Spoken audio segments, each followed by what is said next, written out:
নমস্কার বন্ধুরা, মিতালির ঘরোয়া রান্নাবান্না চ্যানেলে সবাইকে স্বাগত।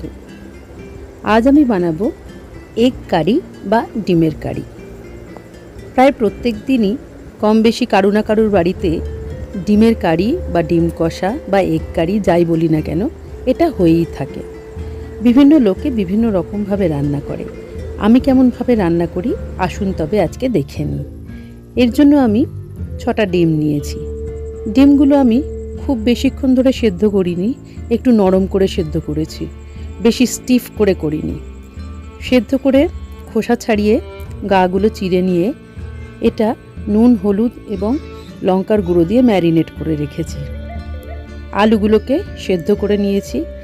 আলু ছাড়া ডিমের কারি কিন্তু খুব একটা ভালো লাগে না। এবারে কড়াই সর্ষের তেল দেব। তেলটা একটু বেশিই দেব, কারণ এর মধ্যেই পুরো মশলাটা কষানো হবে। তেলটা খুব ভালো করে গরম হয়ে গেলে প্রথমে ডিমগুলোকে আমি ভেজে নেব। খুব বেশি কড়া করে চামড়ার মতো ভাজবো না, হালকা লালচে এপিট ওপিট করে নিয়েই ব্রাউন কালার ধরলেই তুলে নেব এক এক করে।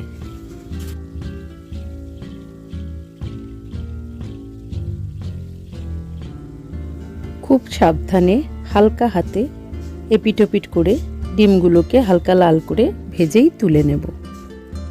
ঘরে থাকা সাধারণ কয়েকটা জিনিস দিয়েই কিন্তু অসাধারণ স্বাদের এই ডিম কষাটা তৈরি হবে। এর জন্য আলাদা অতিরিক্ত কিছু উপকরণ আমাকে জোগাড় করতেও হবে না। দেখুন, ডিমগুলো দুটো পাশ হালকা লালচে হয়ে গেছে। এবারে আমি এক এক করে তুলে নিলাম। এবার কড়াতে ওই তেলের মধ্যেই প্রথমে দিয়ে দেব 2টো তেজপাতা এবং খানিকটা গোটা গরম মশলা। খুব বেশি মশলা দেব না। এবারে হালকা একটা গন্ধ বেরোলে দিয়ে দেব পেঁয়াজ কুচি। আমি এখানে 2খানা মাঝারি সাইজের পেঁয়াজ কুচিয়ে নিয়েছি, যেটা আমি তেলের মধ্যে খুব ভালো করে ভেজে একটু নরম করে নেব।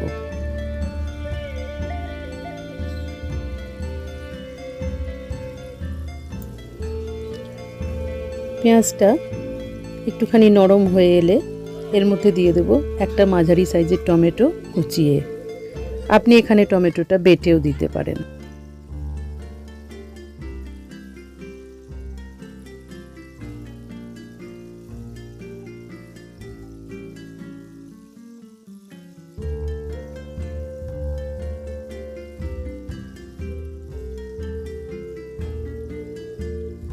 টমেটোটা পেঁয়াজের সাথে নাড়তে নাড়তে নরম হয়ে এলে এবার এর মধ্যে দিয়ে দেব কিছু বাটা মশলা। দিয়ে দেব পেঁয়াজ, রসুন এবং আদা, যেগুলো আমি গ্রেট করে রেখেছিলাম। আপনি ইচ্ছে করলে একসঙ্গে বেটেও রাখতে পারেন। এবারে এই বাটা মশলাগুলো তেলের মধ্যে দিয়ে ভালো করে কষাতে হবে যতক্ষণ না এর কাঁচা গন্ধটা চলে যায়।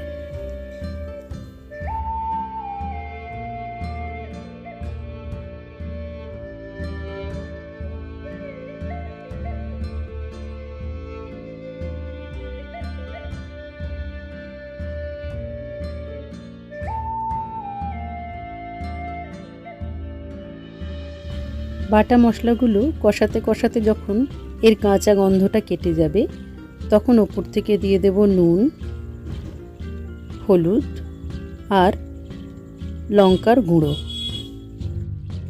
আমি এখানে আমার পরিমাণ মতো দিলাম।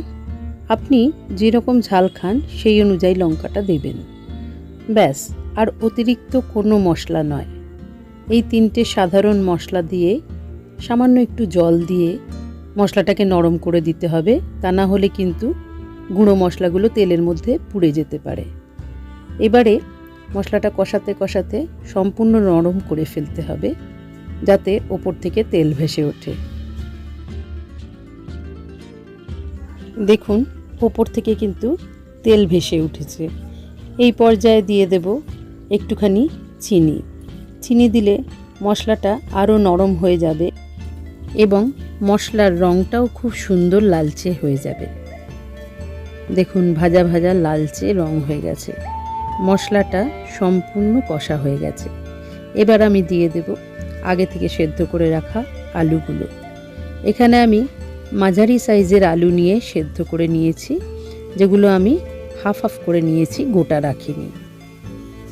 সেদ্ধ করে খোসা ছাড়িয়ে এবারে মশলার মধ্যে আলুগুলো দিয়ে খুব ভালো করে কষাতে হবে, যাতে আলুর ভেতর পর্যন্ত মশলার স্বাদ এবং গন্ধ দুটোই ঢুকে যায়।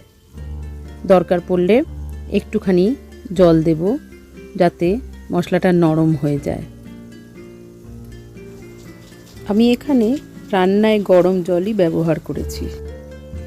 আলুগুলোর গায়ে যখন সম্পূর্ণ মশলাটা মাখা মাখা হয়ে যাবে, তখন এর মধ্যেই ডিম দিয়ে দেব, যাতে ডিমের মধ্যেও মশলাগুলো সুন্দরভাবে যায়।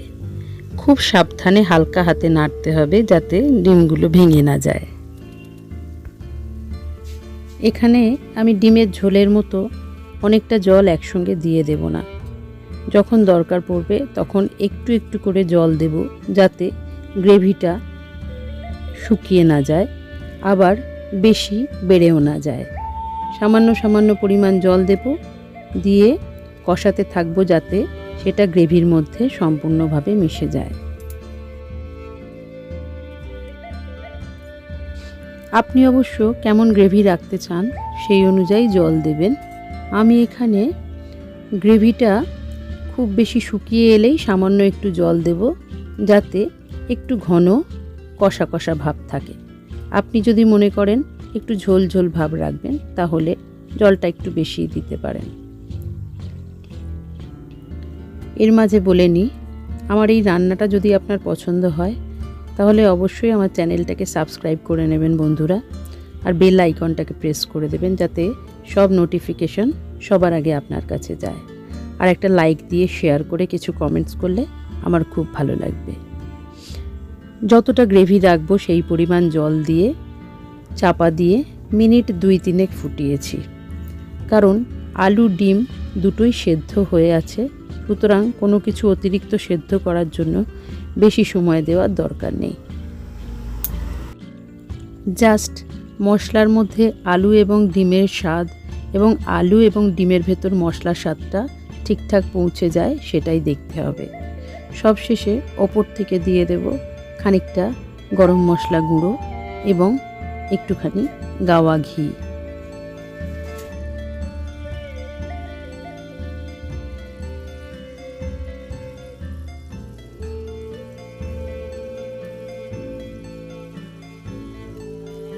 ব্যাস, একদম কম মশলায় ঘরোয়া জিনিসপত্র দিয়ে তৈরি হয়ে যাবে অসাধারণ স্বাদের এগ কারি বা ডিমের কারি।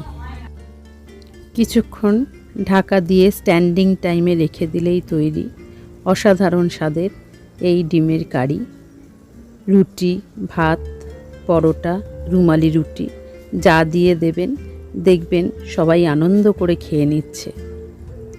অসাধারণ খেতে লাগবে এই সাধারণ ডিমের কারি।